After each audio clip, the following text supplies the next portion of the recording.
শহরে একের পর এক মানুষ মারা যাচ্ছে। কোনো লড়াই নেই, কোনো চিৎকার নেই, শুধু নিঃশব্দ মৃত্যু। প্রতিটা মৃত্যু ছিল পারফেক্ট হত্যা। প্রথম দেখাই কিছুটা কাকতালীয় মনে হলেও কিন্তু যখন একই প্যাটার্ন বারবার সামনে আসতে শুরু করে তখনই বোঝা যায় এইসব শুধু আত্মহত্যা না, বরঞ্চ কেউ তাদের ব্রেনের ভিতর ঢুকে পড়েছে। প্রতিটা মৃত্যুর পেছনে লুকিয়েছিল এক অদ্ভুত কানেকশন, এমন এক অদৃশ্য হাত যেটা কাউকে ছুঁয়েও যেন স্পর্শ করে না। কিন্তু আসল ভয়টা এখানে, যদি খুনি ধরা না পড়ে তাহলে পরের টার্গেট কে, আপনি নাকি আমি? হ্যালো বন্ধুরা, আমি আশরাফ। আজ আপনাদের জন্য 2026 সালে সদ্য মুক্তি পাওয়া Malayalam murder mystery suspense thriller movie Anume the equation of death এর এক্সপ্লেনেশন নিয়ে এসেছি। মুভির শুরুতেই আমরা যারা নামের এই মেয়েটিকে দেখতে পাই, যারা সকাল সকালে ঘুম থেকে ওঠে রেডি শেডি হয়ে জগিংয়ের জন্য তার সাইকেল নিয়ে বেরিয়ে পড়ে। আর এভাবে জগিং করতে করতে যারা যাচ্ছিল সাথে তার সাথে ঘটে যাওয়া কিছু ঘটনা নিয়েও সে কল্পনা করছে। এখন এই জারার ব্যাপারে বলতে গেলে দুনিয়াতে তার একমাত্র ভাই জিয়ান ছাড়া আর কেউই বেঁচে নেই। তার মা বাবা সবাই গাড়ি দুর্ঘটনায় মারা গেছে। আর তার ভাই যে জিয়ান আছে না, সেও মেন্টালি একটু ডিস্টার্ব। কারণটা হচ্ছে আজ থেকে 1 বছর আগে যখন তাদের মা বাবার ম্যারেজ অ্যানিভার্সারি ছিল, তখন জিয়ান প্ল্যান করে তার মা বাবাকে সারপ্রাইজ দিবে। গাড়ির ভিতরে এসে তাদের সারপ্রাইজ দিতে শুরু করে। এখন তাদের বাবা ছিল ড্রাইভিং সিটে। এরকম হুট করে জিয়ানের সারপ্রাইজ দেওয়াতে সে চমকে গিয়ে গাড়ির উপর থেকে তার কন্ট্রোল হারিয়ে ফেলে, যার ফলে গাড়িটার বড় সড়ো একটা দুর্ঘটনা হয়ে যায়। মূলত এই দুর্ঘটনাতেই তাদের মা বাবা দুজনই মারা যায়। লাকিলি জিয়ান কোন রকমের বেঁচে গেছিল, কিন্তু বাঁচলেও কি আর, সে এরপর থেকেই তার মা বাবার মৃত্যুর জন্য পুরোপুরি তাকে নিজেকে দায়ী মনে করছিল। এটা নিয়ে জিয়ান এমনভাবে ডিপ্রেশনে চলে যায়, কয়েকবার তো সে নিজেকে নিজে শেষ করে দিতে বসেছিল, কিন্তু তার বোন যারা তাকে কোনোরকম করে বাঁচিয়ে নিয়েছে। তবে জিয়ান এখন এটা ভুলতে পারেনি। সে সবসময় এটাই মনে করে তার জন্য তার মা বাবার মৃত্যু হয়েছে। যারা তার ভাই জিয়ানকে এই ডিপ্রেশন থেকে বের করার জন্য একদম সর্বোচ্চ চেষ্টা করে যাচ্ছে। জিয়ান একটু একটু ভালো হচ্ছিল, তাকে সবসময় সাইকিয়াট্রিক ডক্টর দিয়েও ট্রিটমেন্ট করানো হয়। এইসব নিয়ে ভাবতে ভাবতেই যারা জগিং করছিল। যারার পেশার ব্যাপারে বলতে গেলে সে একজন ফরেন্সিক ডক্টর। তো পরবর্তী সিনে যারার কাছে একটা কেসের খবর আসলেই সে সাথে সাথে ঘটনাস্থলে যাওয়ার জন্য বেরিয়ে পড়ে। সিনও চলে আসে সাথে সাথে ওই ঘটনাস্থলে। এইখানে নিরাজ নামের একটা ছেলে নাকি নিজেকে নিজে শেষ করে দিয়েছে। ঘটনাস্থলে পুলিশের টিমও আসে। আর এইখানে আমাদের পরিচয় হয় মুভির অন্যতম মেইন ক্যারেক্টার পুলিশ অফিসার জেব্রানের সাথে। জেব্রান গাড়ির ভিতরে বসে আছে। অন্য আরেকজন অফিসার এসে তাকে ঘটনার বর্ণনা দেয় যে এরকম এরকম হয়েছে। ওই সময় ঘটনাস্থলে সে এখানে যারা এসে পৌঁছে, সে গিয়ে তার মতো করে ডিটেলস কালেক্ট করতে শুরু করে দেয়। এদিকে জেব্রানের ব্যাপারে বলতে গেলে এ শুধু নামের একজন পুলিশ অফিসার। এ যে কোনো কেসে এতটাই আলসামি করে, ঘটনাস্থলে এসেও কেস তদন্ত করবে তো দূরে থাক, গাড়ি থেকেও নামছিল না। প্রতিটা কেসকে সে অনেক হালকাভাবেই নেয়। অবশ্য কেস নিয়ে তার এমন গাফিলতি করার পিছনেও একটা রহস্য আছে, যেটা আমাদের পরে গিয়ে দেখানো হবে। তো এদিকে যারা তার কাজকাম শেষ করার পর তার বাসায় ফিরে আসে। বাসায় এসে তার ভাই জিয়ানকে ডাকতে শুরু করে, কিন্তু দেখা যায় পুরো বাসাতে তাকে খোঁজার পরও তাকে কোথাও পাওয়া যাচ্ছে না। তার মোবাইলে কলও দেয়, কিন্তু মোবাইলটা সুইচ অফ বলছে। যারা তো টেনশনের মধ্যে পড়ে যায় যে তার ভাই তাকে না বলে কোথায় চলে গেল। এমনটা তো সে করে না, সব সময় যেখানে যেত তাকে বলে যেত।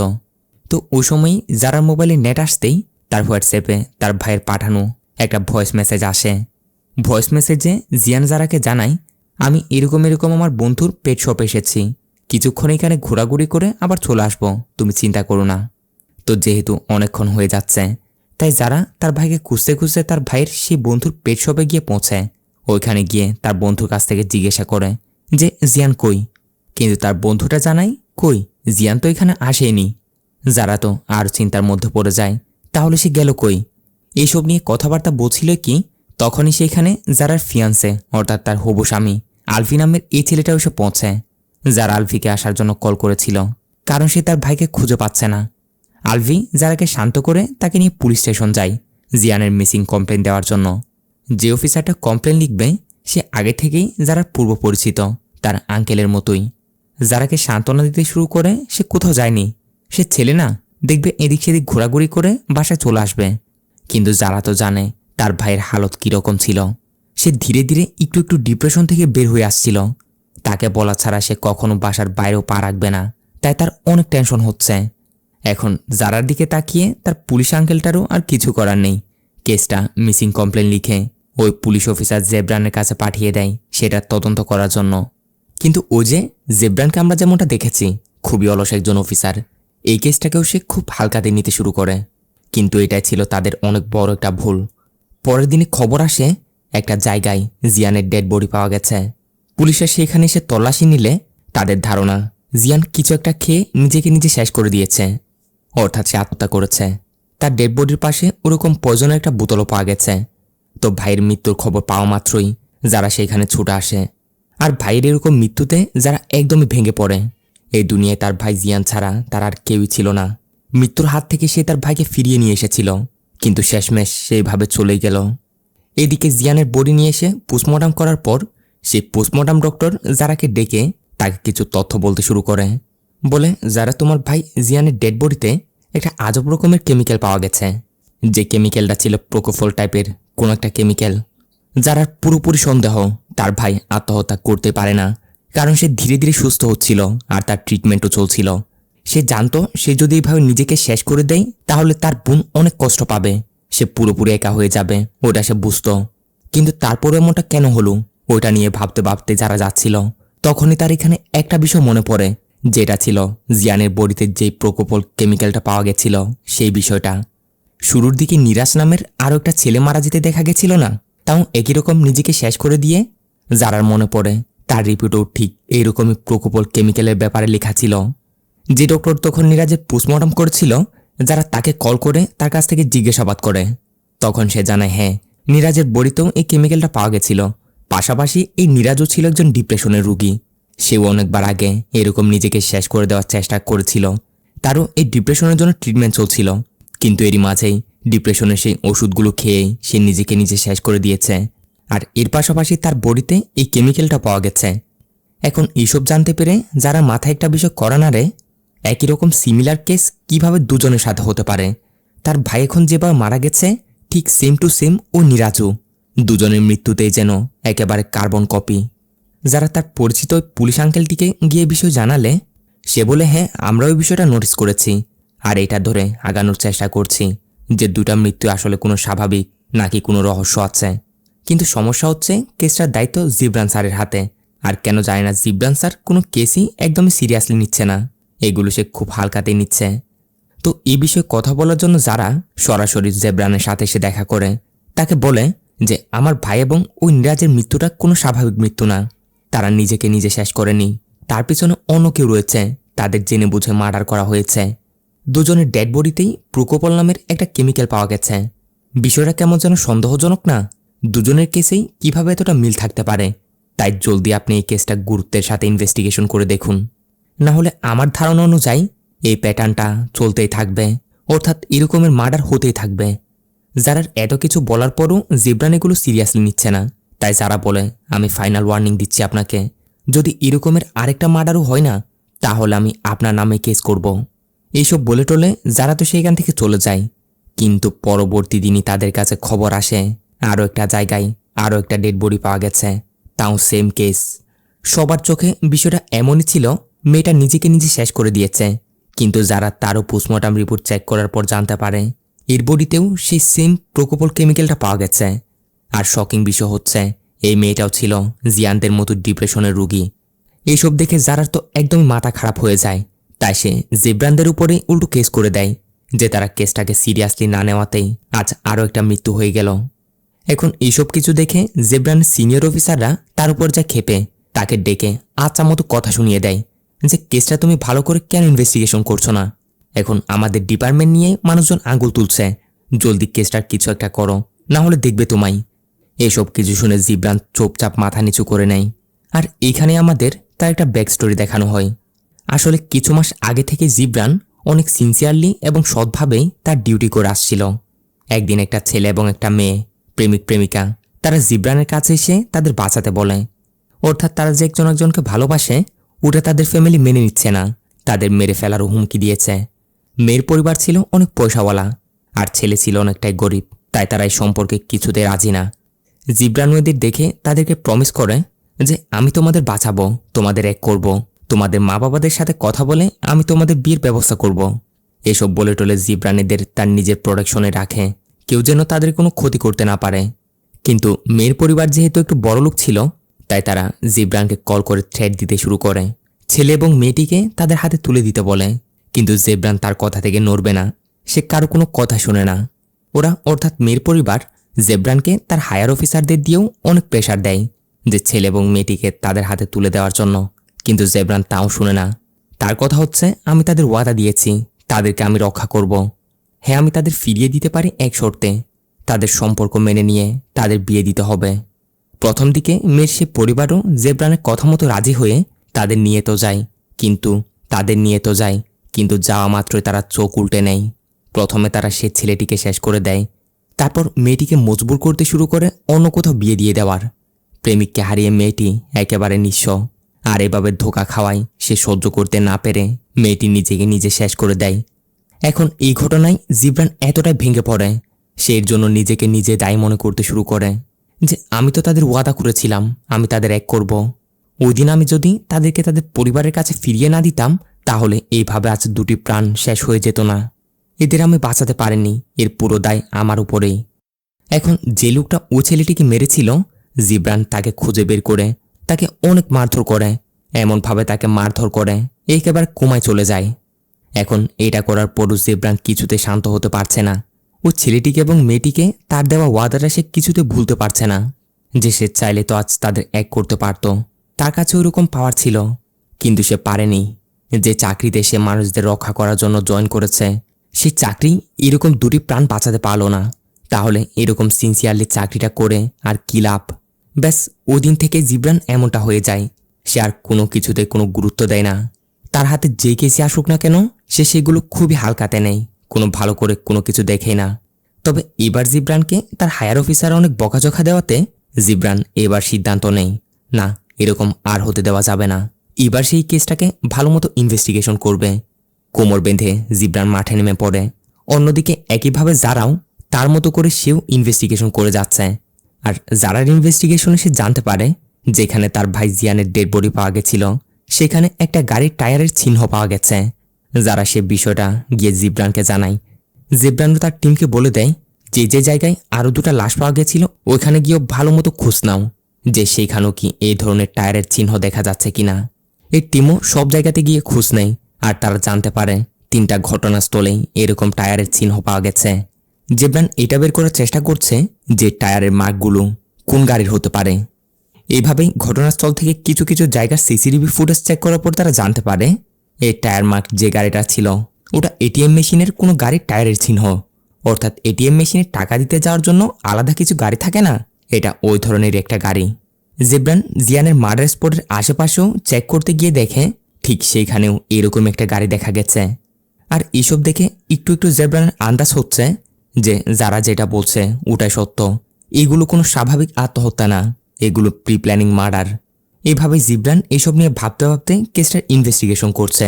আর এই ইনভেস্টিগেশনের মাঝে সে জানতে পারে এখন পর্যন্ত যে 3 জনের মার্ডার হয়েছে তারা 3 জনই ছিল কোনো না কোনোভাবে ডিপ্রেশনের রোগী, আর 3 জনেরই এই ডিপ্রেশনের জন্য সাইকিয়াট্রিক ডক্টরের কাছে ট্রিটমেন্ট চলছিল।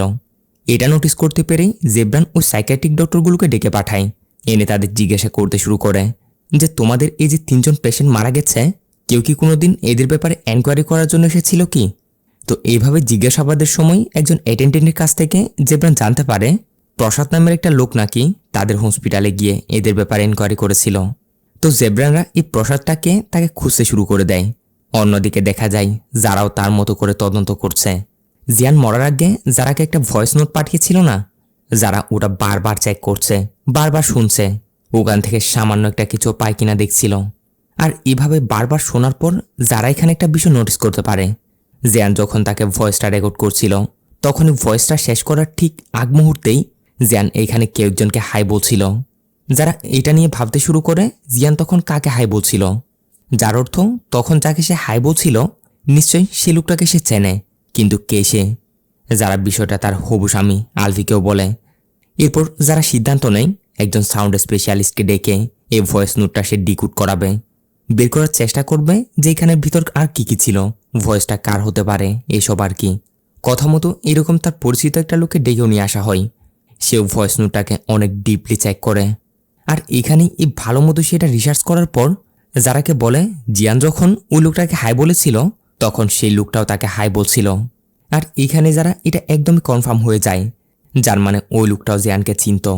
অন্যদিকে আমরা জেব্রানকে দেখি যে কিনা কিছু হসপিটালে অ্যাটেন্ডেন্টদের কাছ থেকে জিজ্ঞাসাবাদ করছে। তাদের কাছ থেকেও এটা জানার চেষ্টা করছে যে প্রসাদ নামের কেউ তোমাদের কাছেও এসে কোনো এরকম ডিপ্রেশনের রুগীদের ব্যাপার জানতে চেয়েছিল কি। তো এরাও জেব্রানকে জানায়, হ্যাঁ স্যার, প্রসাদ নামের একজন এসে এরকম কিছু রুগীদের ফাইল আমাদের কাছ থেকে নিয়ে গেছে। এর বদলে সে আমাদের অনেক টাকাও দিয়েছে, যার জন্য আমরা তাকে ফাইলগুলো দিয়েছি। এদের মধ্যে একজন অ্যাটেন্ডেন্ট তো প্রসাদের ফটো ক্লিক করেছে, যেটা সে জেব্রানকে দেখাতে শুরু করে যে এই লোকটাই স্যার, এই লোকটা এসেছিল।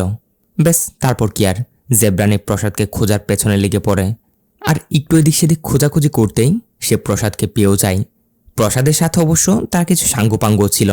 তাদের মধ্যে জেব্রানের সাথে একটা ফাইট হয়। জেব্রানও সবাইকে মেরে ধরে ফাইনালি প্রসাদকে গ্রেপ্তার করে নেয়। মেরে ধরে পুলিশ স্টেশন নিয়ে এসে তাকে জিজ্ঞাসা করে যে বলো, এই ধরনের রুগীদের ডিটেলসগুলো তুমি কেন নিয়ে গেছিলে। প্রসাদ বলে, স্যার বিশ্বাস করুন, আমি এ ব্যাপারে কিছু জানি না। জাস্ট ওই লোকটা আমাকে কল করে পেশেন্টের নাম বলে, তারপর আমি হসপিটাল গিয়ে তার ফাইলটা নিয়ে আসি। ফাইলটা তার হাতে পৌঁছে দেওয়ার পর সে আমার অ্যাকাউন্টে অনেকগুলো টাকা দেয়। জেব্রান বলে, তুমি তাকে এত সব কিছু ডিটেলস দিচ্ছ, কিন্তু তার ব্যাপারে কিছু জানোই না, তাকে কোনোদিন দেখোনি, এটা কিভাবে সম্ভব। প্রসাদ বলে, জি স্যার, আমি তাকে দেখিনি। পেশেন্টদের ওই ডিটেলসগুলো কালেক্ট করার পর সে আমাকে একটা লোকেশন বলে, যে কোনো বাস স্টপ, কোনো রেলওয়ে স্টেশন, কোনো ক্লক টাওয়ার, যে কোনো সময় যে কোনো জায়গায় নিয়ে গিয়ে ফাইলটা রেখে চলে যেতে বলে। আমিও ওরকমটাই করি। আর একটু পর সেও এসে ওগুলো নিয়ে চলে যায়, সাথে সাথে আমার অ্যাকাউন্টে টাকা ট্রান্সফার করে দেয়। ব্যাস এইটুকুই, এছাড়া আমি আর কিছু জানি না স্যার। এইসব শুনে জেব্রান তো এটুকু বুঝতে পারছে লোকটা খুবই চালাকির সাথেই তার আইডেন্টিটি লুকিয়ে এই হত্যাগুলো করছে। শুধু হত্যাই করছে না, আবার সেগুলোকে সে আত্মহত্যার রূপও দিচ্ছে। এখন যত জলদি সম্ভব তাকে খুঁজে বের করতে হবে, না হলে এরকম হত্যাকাণ্ড চলতেই থাকবে। সিন শিফট হয়ে যায় পরবর্তী দিন জারার উপর। যারাকে এইখানে আমরা চিন্তিত দেখি, তাড়াহুড়ো করে কোথাও যাচ্ছে। আর এইখানে আমরা জানতে পারি যারার যেই ফিয়ন্সে ছিল না, আলভি, তার বাসায় নাকি তার মার্ডার হয়ে গেছে। যারা খবর পেয়ে তাড়াহুড়ো করে ওখানে এসেছে। সেই কিলাটা আলভিকেও তার অ্যাপার্টমেন্টে গিয়ে অনেক খারাপভাবে তাকে মেরে চলে গেছে। পরে পোস্টমর্টমের পর জানা যায় যে প্রোপোফল নামের কেমিক্যালটা জিয়ানদের শরীরের ভিতর পাওয়া গেছিল, এটা আলভির ভিতরও পাওয়া গেছে। এসব কিছুতে যারা অনেকটাই ভেঙে পড়ে। আলভির সাথে কাটানো মুহূর্তগুলো নিয়ে ভাবতে ভাবতে সে অনেক কান্না করছিল। তবে এটাও তাদের সন্দেহ, এখন পর্যন্ত যাদের যাদের মার্ডার হয়েছে তারা তো ডিপ্রেশন রোগী ছিল, তারা তো তাদের মানসিক রোগের জন্য ট্রিটমেন্ট নিচ্ছিল। কিন্তু আলভি তো পুরো নর্মাল একটা লোক ছিল, তার তো এরকম কোনো সমস্যা নেই, তাহলে তাকে কেন মারলো। আরও একটা বিষয়, কিলার এখনও যাদেরকে মেরেছে তাদের মেরে তো সে আত্মহত্যার রূপ দিয়েছে, কিন্তু আলভিকে তো ডিরেক্ট মার্ডারই করেছে। ওটাও একটা চিন্তার বিষয়।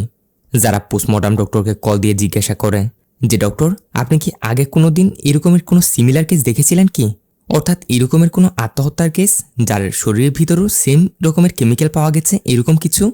ডক্টর অনেক ভাবনা চিন্তা করার পর তার মনে পড়ে, হ্যাঁ, আজ থেকে প্রায় 11 বছর আগে সেম এরকম একটা কেস আমার সামনে এসেছিল। জেসি নামের একটা মেডিকেল স্টুডেন্ট মেয়ে হার্ট অ্যাটাকে মারা গেছিল, তার শরীরের ভিতরেও এই কেমিক্যালটা পাওয়া গেছিল। সেই জেসি অনেক খুনহার একটা মেয়ে ছিল, অনেকগুলো রিসার্চও করেছে সে। যারাও ডক্টরের কাছ থেকে সেই জেসির ব্যাপারে ডিটেলস কালেক্ট করে পরবর্তী সিনে তার বাসায় গিয়ে তার বাবার সাথে কথা বলে। জেসির বাবা যারাকে জানায়, আমার নিজেরও আমার মেয়ের মৃত্যু নিয়ে সন্দেহ। হুট করেই সুস্থ স্বাভাবিক একটা মেয়ে কিভাবে এরকম চলে যেতে পারে। কিন্তু পুলিশরাও তখন তেমন কিছু না পেয়ে জাস্ট একটা ন্যাচারাল মৃত্যু বলেই তারা সেটা ক্লোজ করে দেয়। আমি যতটুকু জানি আমার মেয়ে পড়ালেখায় অনেকটাই ভালো ছিল, অনেক বছর ধরেই সে কিছু একটা নিয়ে রিসার্চ করছিল। এসব বলতে বলতে জেসির বাবা যারাকে জেসির রুমটাও দেখায়, যেখানে যারা অনেকগুলো ফাইল দেখতে পায়। আর এইখানে একটা বই দেখে যারা জানতে পারে জেসি যে বিষয়টা নিয়ে রিসার্চ করছিল ওটা ইকুয়েশন অফ ডেথ নামের একটা রিসার্চ ছিল। আর জেসি সে রিসার্চের পার্টনার ছিল সঞ্জয় নামের কেউ একজন। যারা এখানে ফাইলগুলো দেখে বিষয়টা জানতে পারে, সাথে সাথে যারা জেসি যে মেডিকেল কলেজে লেখাপড়া করত ওখানে গিয়ে জিজ্ঞাসাবাদ করে। আর এখানে প্রফেসরের কাছ থেকে যারা জানতে পারে জেসি রিসার্চের যে পার্টনারটা ছিল সঞ্জয়, সে সঞ্জয় আসলে এখানে লুক ছিল না, সে একজন ফরেনার ছিল, কানাডিয়ান। কানাডা থেকেই সে এখানে পড়ালেখার জন্য এসেছিল।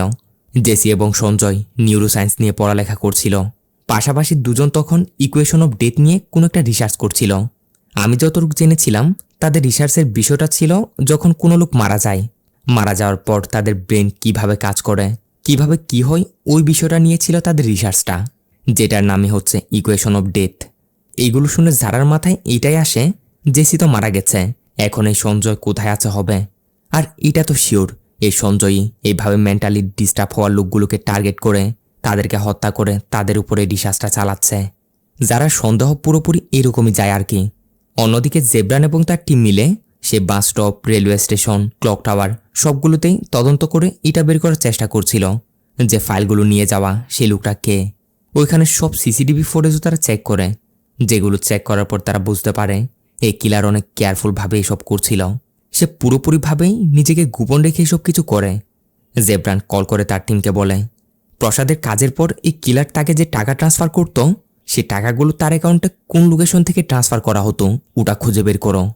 এরাও সেকেন্ডের মধ্যে সেটা বের করে জেব্রানকে জানাই কোনো ছোটোখাটো একটা গ্রামের এটিএম মেশিন থেকেই টাকাগুলো প্রসাদের অ্যাকাউন্টে ট্রান্সফার করা হতো। সাথে সাথে পরবর্তী সিনেই জেব্রান এবং তার টিম সেখানে গিয়ে হাজির। এখানে লোকেশনটাই শুনশান একটা জায়গায় একমাত্র একটা ঘর দেখা যাচ্ছে। এর পাশাপাশি দেখা যায় সেই ঘরটার পাশেই এটিএম মেশিনের টাকা নিয়ে যাওয়ার সেই গাড়িটাও আছে, যে টায়ারের চিহ্ন প্রতিটা মার্ডার স্পটে পাওয়া গেছে আর কি। বিষয়টা কল করে জেব্রানকে জানানো হলে সেও সাথে সাথে বেরিয়ে পড়ে। আর এদিকে ঘরটার ভিতরে দেখা যায় সত্যি সেই সঞ্জয় এইখানে ছিল। সঞ্জয় এইখানে পুলিশের লোকগুলোকে দেখে তাদের সাথে ফাইট করে তাদের পিস্তল নিয়েই তাদের উপর হামলা করে দেয়। আর এসব দেখে আমরা বুঝতে পারি যারা সন্দেহ সঠিক হয়েছে। এই ফরেনার সঞ্জয় এই মার্ডারগুলো করছিল তার ইকুয়েশন অফ ডেথ রিসার্চটা কমপ্লিট করার জন্য। ততক্ষণ এদিকে জেব্রানও সেখানে এসে পৌঁছে। আর ভিতরে এসে ঘরটা ভালো মতো চেক করতেই তাদের চোখ তো একেবারে কপালে উঠে যায়, কারণ ঘরটা কোনো সায়েন্টিস্টের ল্যাবের চেয়ে কোনো অংশে কম ছিল না। জেব্রানরা সবাই সেই সঞ্জয়কে চারদিক থেকে ঘিরে তো ফেলে, তবে সঞ্জয় এখানে তার একটা সিক্রেট দরজা দিয়ে সোজা তার বেসমেন্টে চলে যায়। সাথে যাওয়ার আগে সে এখানে একটা বোমও ফিট করে দেয়। আগে থেকে সে জানতো পুলিশরা তার খোঁজে এখানে আসবেই, তাই সে সব প্রমাণগুলো মেটানোর জন্য একটা বিকল্প তৈরি করে রেখেছিল। যখনই সঞ্জয় জেব্রানদের সবাইকে এভাবে ধোকা দিয়ে পালিয়ে যাচ্ছিল কি, তখনই সেই মুহূর্তেই যারাও সেখানে এসে হাজির তার গাড়ি দিয়ে সে সঞ্জয়কে উড়িয়ে দেয়। জেব্রানরাও ল্যাব থেকে ওই বোমটাকে ডিফিউজ করে কোনোরকম করে সেখান থেকে বেরিয়ে এসে সঞ্জয়কে ধরে আচ্ছা মতো মারধর করে সোজা তাকে কাস্টডিতে নিয়ে নেয়। জিজ্ঞাসা করে যে বল কেন এত লোকের মার্ডার করেছিস। এই সঞ্জয়ও অনেক কুলভাবে বলতে শুরু করে, কই আমি তো কোনো মার্ডার করছি না, আমি তো বিজ্ঞান নিয়ে রিসার্চ করছি। আর আমরা দুজন ছিলাম না, আমরা টোটাল 3 জন ছিলাম। আজ থেকে 11 বছর আগে আমরা আমাদের রিসার্চটা শুরু করি, যার নামই ছিল হচ্ছে ইকুয়েশন অফ ডেথ। মানুষ মরার আগে থেকে শুরু করে তার ভিতরে তার ব্রেনে কি হয়, মরার পরে কি হয়, সবকিছুই রিসার্চের অংশ। মরার আগে এবং পরে সে কি দেখতে পায়, তার ব্রেনে কি স্টোর হয়, সেইগুলোই আমরা বের করার চেষ্টা করছিলাম। আর আমাদের টার্গেট ছিল একবার যদি আমরা কোনোরকম এই রিসার্চে সফল হই তাহলে আমরা একটা অভিনব আবিষ্কার করতে পারতাম, কোনোদিন মানুষকে আর মরতেই হতো না, এরকম কিছু একটা। এই অভিনব আবিষ্কারের জন্য এই রিসার্চের পিছনে জেসি তার সব কিছু লাগিয়ে দিয়েছিল। এই রিসার্চের পিছনে সে এতটাই পাগল হয়ে ওঠে, এক পর্যায়ে গিয়ে সে নিজের উপরে রিসার্চ করতে শুরু করে দেয়। নিজেই নিজেকে শেষ করে দিয়ে এরপর তার ব্রেন কিভাবে কাজ করে ওটা বের করার সে চেষ্টা করে, কিন্তু তার রিসার্চ ফেল হয়, হার্ট অ্যাটাকে সে মারা যায়। জেসির মারা যাওয়ার পর আমরা তার রিসার্চটা কন্টিনিউ করি। জেব্রান বলে তোমাদের সাথে যে আরেকজন ছিল কে সে। এইখানে আমরা জানতে পারি এদের সাথে যে আরেকজন পাগলা সায়েন্টিস্ট ছিল সে অন্য কেউ না, সে ছিল যারা সেই ফিয়ন্সে আলভি। এইখানে আরেকটা টুইস্ট আমাদের সামনে আসে। যারার ভাই জিয়ানুদ্দিন ভয়েস রেকর্ড পাঠানোর সময় যাকে হাই বলেছিল না সে অন্য কেউ না, সেটা সেই আলভি ছিল। যারা তার মতো করে তদন্ত করে ওটা বের করে নিয়েছিল যে এটা আলভি ছিল। প্রথমে তো এই বিষয়টা জানার পর যারা অনেকটাই দুঃখী হয়ে পড়ে, কিন্তু পরে গিয়ে সে পারফেক্ট একটা প্ল্যান বানিয়ে আলবির থেকে প্রতিশোধ নিয়ে নেয়, কারণ আলবি আসলে তার ভাই জিয়ানকে হত্যা করেছিল তাদের রিসার্চের জন্য। তো আলবিকে মারার পরও যারা বিষয়টা নিয়ে তদন্ত চালিয়ে যায়, কারণ সে জানতো আলবির সাথে আরেকজনও আছে যেটা ছিল ফরেনার সঞ্জয় আর কি। যারা চেয়েছিল তো সেই আগে এই সঞ্জয়কে খুঁজে বের করে তাকেও শেষ করে দিবে, তার ভাইয়ের প্রতিশোধ নিবে, কিন্তু তার আগে জেব্রানরা তাকে খুঁজে বের করে ফেলে। জেব্রান সঞ্জয়কে জিজ্ঞাসা করে যে কেন তোমরা ওই ধরনের লোকগুলোকে সিলেক্ট করছিলে। সঞ্জয় বলে কারণ তারা আগে থেকেই তো ডিপ্রেশনের রোগী ছিল, তাদের মধ্যে বেঁচে থাকার কোনো ইচ্ছে ছিল না। অনেকবারই তারা নিজেকে নিজে শেষ করে দেওয়ার চেষ্টাও করে, এমন অবস্থায় তাদের এমনিও বেঁচে থাকার কোনো অধিকার নেই। তাই আমরা তাদেরকে সিলেক্ট করে আমাদের রিসার্চ চালিয়ে যাচ্ছি। এতে তো আমরা কোনো ভুল করছি না, এটাকে মার্ডারও বলা যায় না। জেব্রান বলে, তোমরা সায়েন্টিস্ট না, তোমরা হচ্ছে সাইকো। তোমাদের মতো লোকের বাইরে থাকা কোনোভাবে নিরাপদ না, তাই বাকি জীবন জেলে পার করো বলে সঞ্জয়কে আজীবনের জন্য জেলে ঢুকিয়ে দেয়। যাই হোক, এইভাবে একদম শেষে গিয়ে আমরা এটাও দেখি যে যারা কিভাবে আলভিকে শেষ করেছে, কিভাবে সে তার ভাইয়ের মৃত্যুর প্রতিশোধ নিয়েছে। কারণ তার ভাই জিয়ান যদিও ডিপ্রেশনে ছিল, তারপরও সে সুস্থ হয়ে উঠেছিল, কিন্তু এই আলভিদের জন্য সে বাঁচতে পারেনি। তাই যারাও প্ল্যান বানিয়ে এই আলভিকে শেষ করে দেয়। আরও একটা বিষয় হচ্ছে, যারাই যে আলভিকে মারল ওরা জেব্রান আগে থেকে জানে, কিন্তু সেই বিষয়ে কাউকে কিছু বলে না। কারণ যারা যা করেছে ওটা ভুল কিছু না। আলভির মতো লোকের বেঁচে থাকা মানুষের জন্য এমনিও হুমকির। তো এইভাবে দেখতে দেখতে আজকের এই মুভিটা এইখানে শেষ হয়। তো ভিডিও কেমন লেগেছে আপনাদের অবশ্যই কমেন্ট করে জানিয়ে দিবেন। সাথে যাওয়ার আগে চ্যানেল সাবস্ক্রাইব করে দিয়ে বেলটা বাজিয়ে দিতে ভুলবেন না যেন। দেখা হবে পরবর্তী ভিডিওতে। ততক্ষণে সবাই ভালো থাকবেন, সুস্থ থাকবেন। Tata, bye bye.